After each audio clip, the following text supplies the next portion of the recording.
Welcome back. Let's start with the class, and where we'll be discussing different aspects of the cell signaling, particularly with relation to the two component system. In the previous class we saw that how microbial world involves two component system in bulk to respond to the environmental cues and to sustain life. So what exactly will be a two component system? In previous class we got introduced to this, that two components here are one which is the kinase, and I mentioned in the previous class this is also called sensor kinase. Sensor kinase because this is the one which senses the presence of signal in any form. We have always discussed in past that signal can be in any form, which could be abstract as well as liquid, solid, gas and so on. So this microbial world is present everywhere, so they will sense different forms of signal, and the kinase helps in that process. We have also seen that how a kinase in this particular case, remember that we are now discussing the kinases which are part of the receptor. So the sensor kinase is nothing but a receptor kinase. And this is one of the components, and it will have its own property. We will discuss that little more in detail in coming slides. The other thing which is part of it is something called a response regulator. You can equate this response regulator with effector molecules I have been telling you over the previous classes. So these two components come in different forms and ensure that microbes, whether it is a bacteria or fungi, they respond to the environmental cues, whether it is for nutrition, whether it is for communication, whether it is for resistance. We have seen multiple different reasons for which bacteria or microbes communicate to each other. Particularly, if you remember one term which was used, quorum sensing. And if you recollect, this was leading to the formation of biofilms. So what is required in the two component system? A sensor kinase, which is the receptor, and the response regulator, which is effector. So let's see an assembly of this system inside the bacteria. The two component system, the first component is your sensor kinase.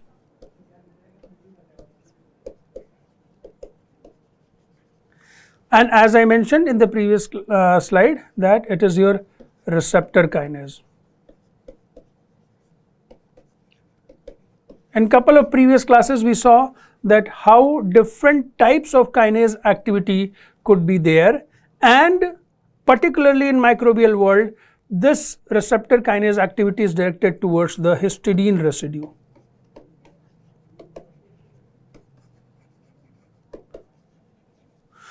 So your sensor kinase must have three distinct regions, one which hangs out and senses the presence of this ligand, the other area which should be spanning the membrane, the transmembrane region, then you have something which is internal, and this domain should have the kinase activity. This particular domain which is internal should carry the kinase activity, as this will be most important aspect of this. So what happens that in presence of the signal, because this signal binds, always remember when there is availability of ligand or signal and binding of that happens to the receptor, receptor undergoes a conformational change which induces a dimerization event. And that dimerization event activates the receptor, particularly this kinase domain, and it starts with the phosphorylation.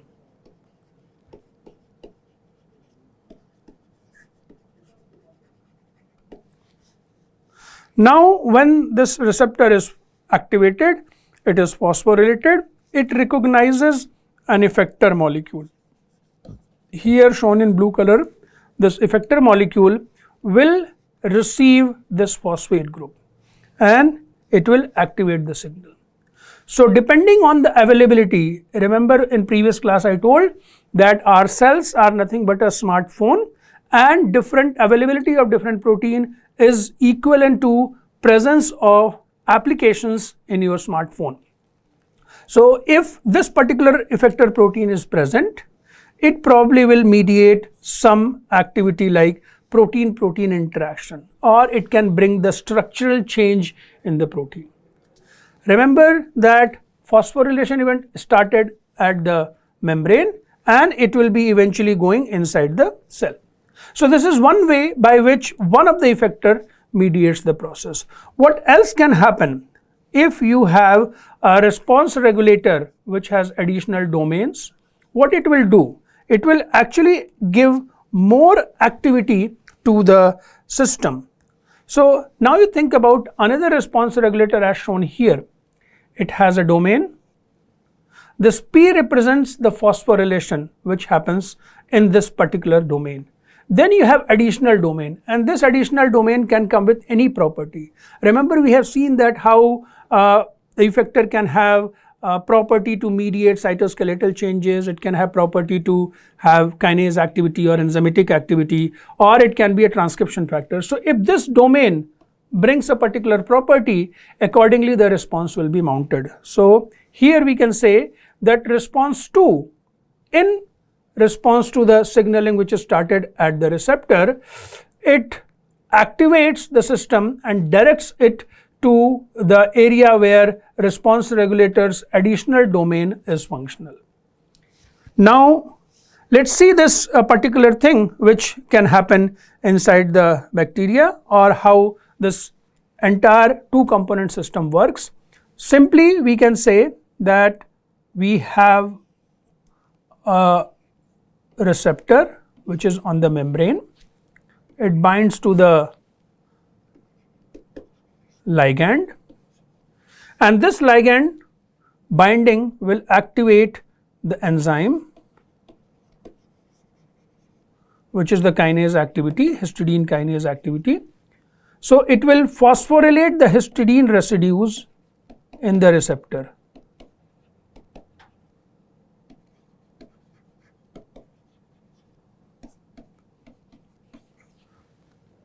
And then you will need a response regulator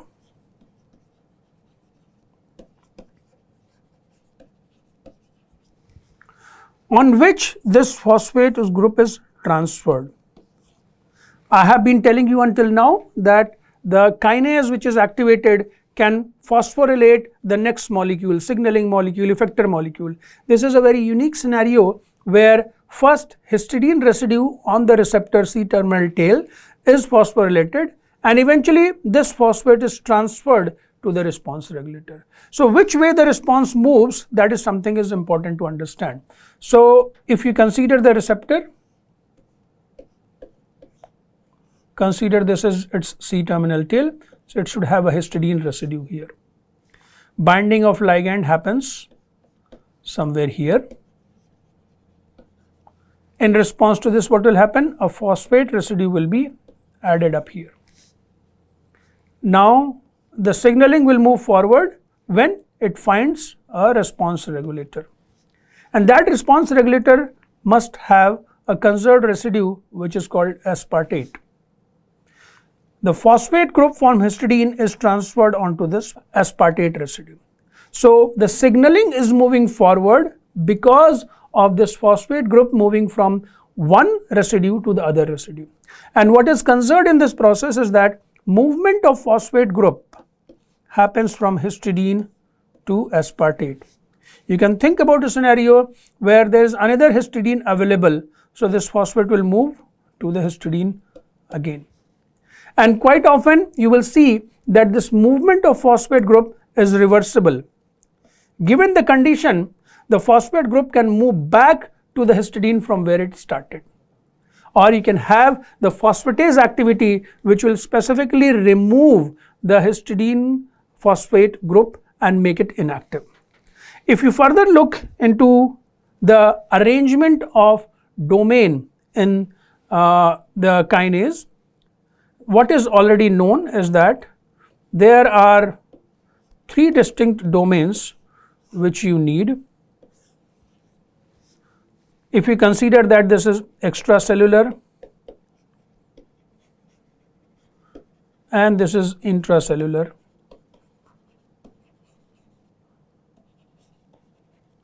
So extracellular domain will have different arrangement so that it can bind to different kind of ligands. It could bind to gaseous molecule, it can bind to some proteinaceous molecule, and sometimes it can sense the nutrient which is present around it. So extracellular domain responds to the type of signal which is present. Then you have this additional domain which is in between, which is called DHP domain, which is called dimerization and histidine phosphorylation domain. Dimerization and histidine phosphorylation.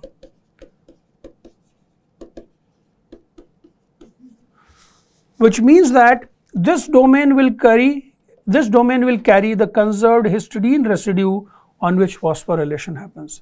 So this domain is not the catalytic domain, rather this is the domain which receives the phosphate. So where is the catalytic domain? This is the catalytic domain, which means that this domain has specific kinase activity which uses the histidine residue on itself, and utilizing an ATP, it transfers the residue over there.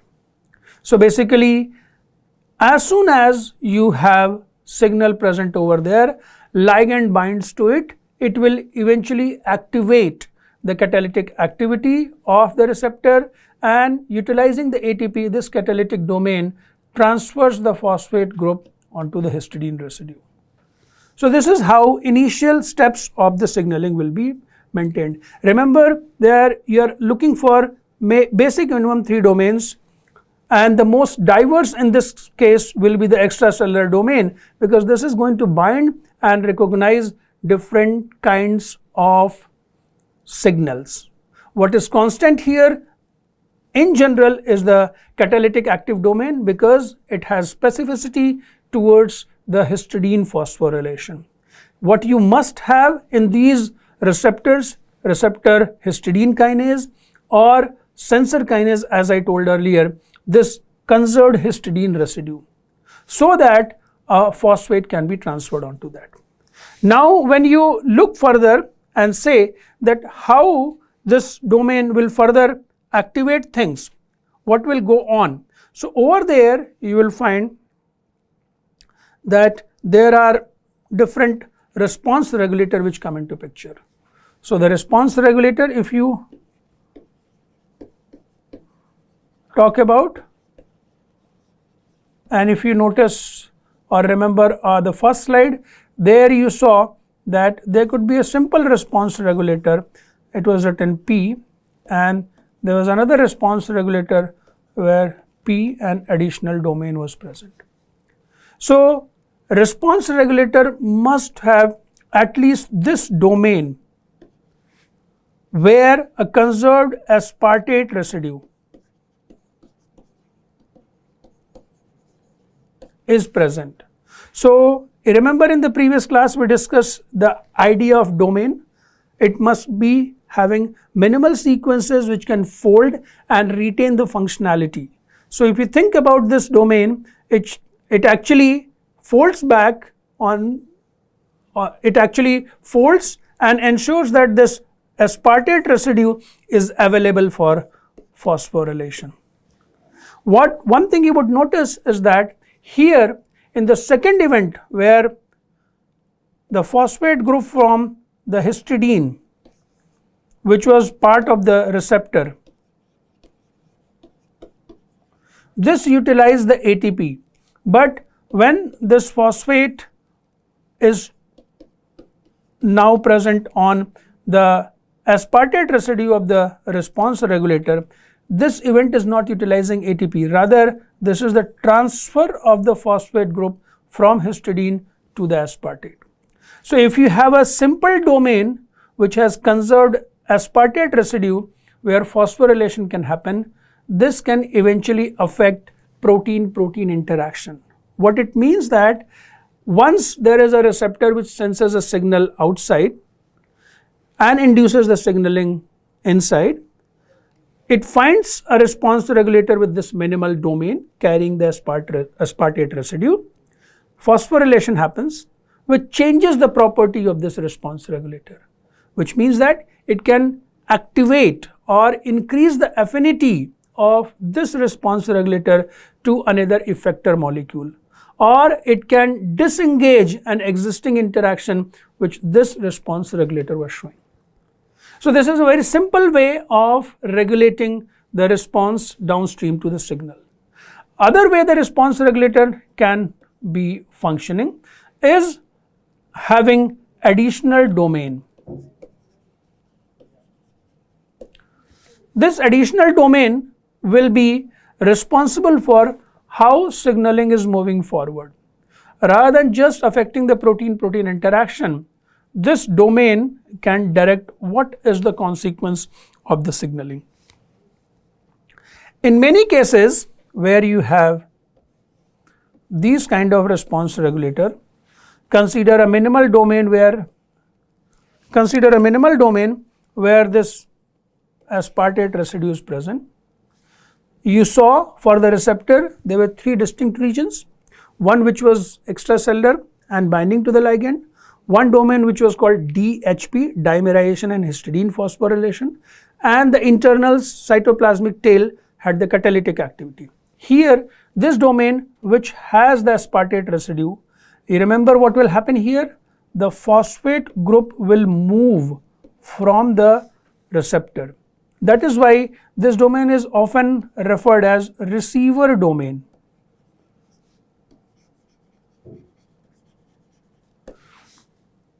Basically, this domain has the ability to receive the phosphate group. And here, this additional domain can carry lot of functionalities. One of them is called transcription factor activity.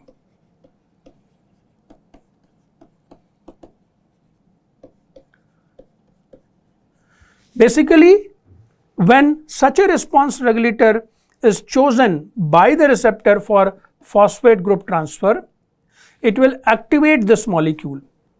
And if it is carrying the transcription factor property, one of the things is that some of these transcription factors come with arrangement called helix turn helix motif, which allows this domain to bind to the chromatin and mediate the transcription process.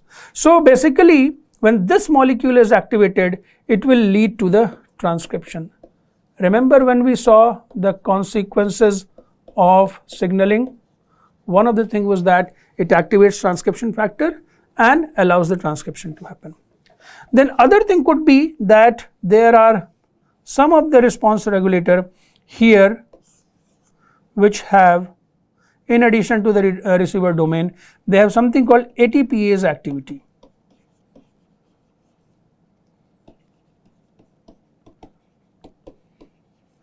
When you need some sort of molecules or nutrient which needs to be taken up to respond to the system, often it is seen that AAA ATPase are activated. Then there is a unique property which is seen with the response regulators, is that they have this additional domain which is called GGDEF motif, containing domain. And this is nothing but a domain which helps in the generation of a molecule called cyclic di-GMP. Remember we discussed the GTPases which use GTP to generate some energy, turn the molecule into on and off state. Here this response regulator is utilizing the GTP but not for that purpose. Here it is utilizing the GTP to make this cyclic di-GMP. This is a very strong molecule which helps in many processes, physiological processes, and one of them which is appreciated to good extent is that it helps in the biofilm formation. So when you have more cyclic di-GMP, you will see bacteria sensing that as a chemical signal. They will start coming together and they will coalesce and form a biofilm. We saw in one of the previous class that how biofilm as a response to quorum sensing is working perfectly fine. So now you can have a response regulator with minimal receiver domain and a domain which is capable of catalyzing the cyclic di-GMP formation. What you would have understood and appreciated by now is that the system which is responding to signal, there is certain amount of dynamicity which is involved. So dynamicity in terms of production of something and destruction of something, or increasing the level of something and decreasing the level of something. We appreciated that a lot when we discussed the phosphorylation and dephosphorylation event. So that system is dynamically regulated and maintains the equilibrium. So if cyclic di-GMP production is required for biofilm formation, generally bacteria do not form biofilm. They are free living, they are utilizing the resources and growing. Biofilm formation must be induced by some kind of stress. So when there is a stress, you will form the biofilm. Normally, if the biofilm has formed, you will probably need to revert back to the situation when environment is normal. How will that be affected? There you have additional domain in some response regulator which along with this receiver domain, they have this domain called EAL, which basically carries a diesterase activity.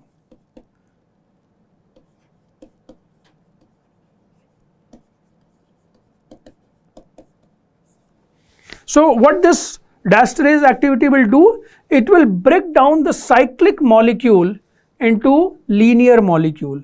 So cyclic di-GMP will be broken down into GMPs.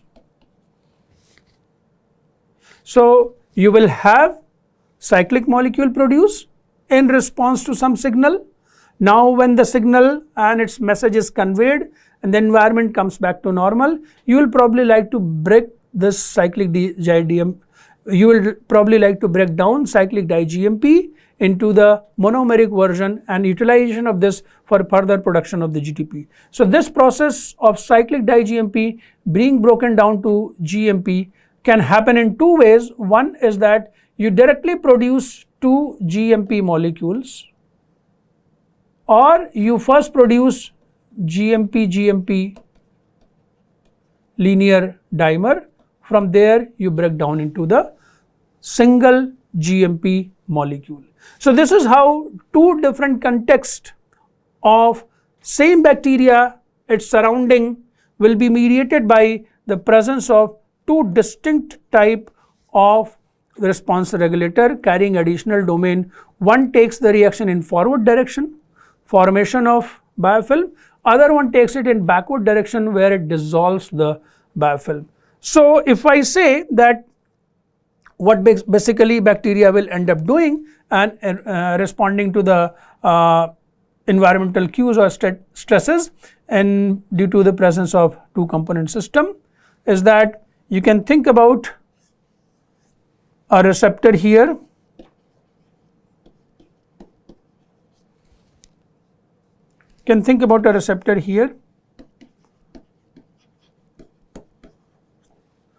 which will do the information transfer.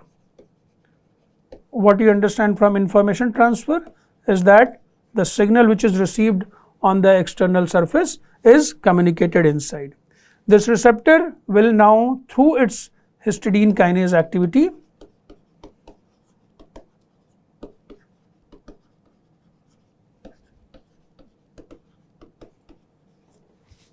will allow the phosphotransfer activity.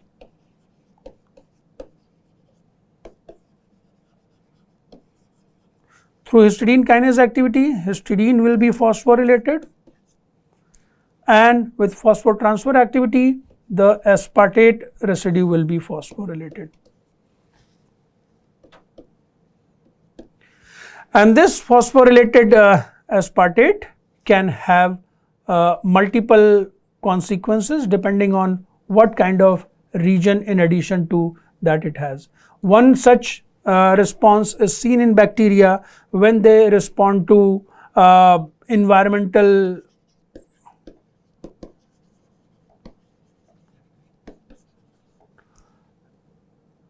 levels of nutrient. They can allow the nutrient uptake.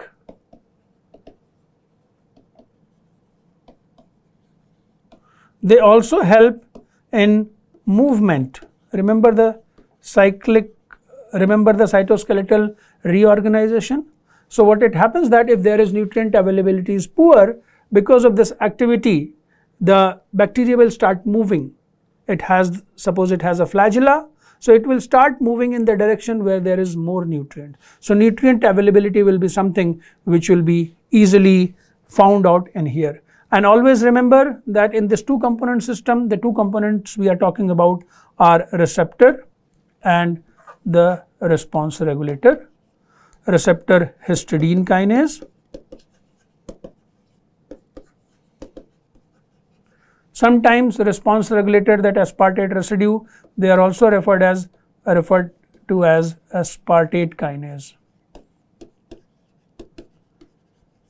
Why? Because there is a possibility that phosphate group which started from here reached to the aspartate residue which is here. If the signaling has next end, the phosphate will move to a residue which will be having histidine, and this way the transfer of phosphate group continues. So in nutshell, in the two component signaling, you will see that two of the components which are response regulator, they work on thing, and what we have understood in the class today is that two component system in microbial world responds to different signals and mediates different responses. In previous class I already told you that there is a possibility of many to one versus one to many. One response regulator responding to multiple receptors, otherwise there will be one receptor giving signal to multiple response regulator.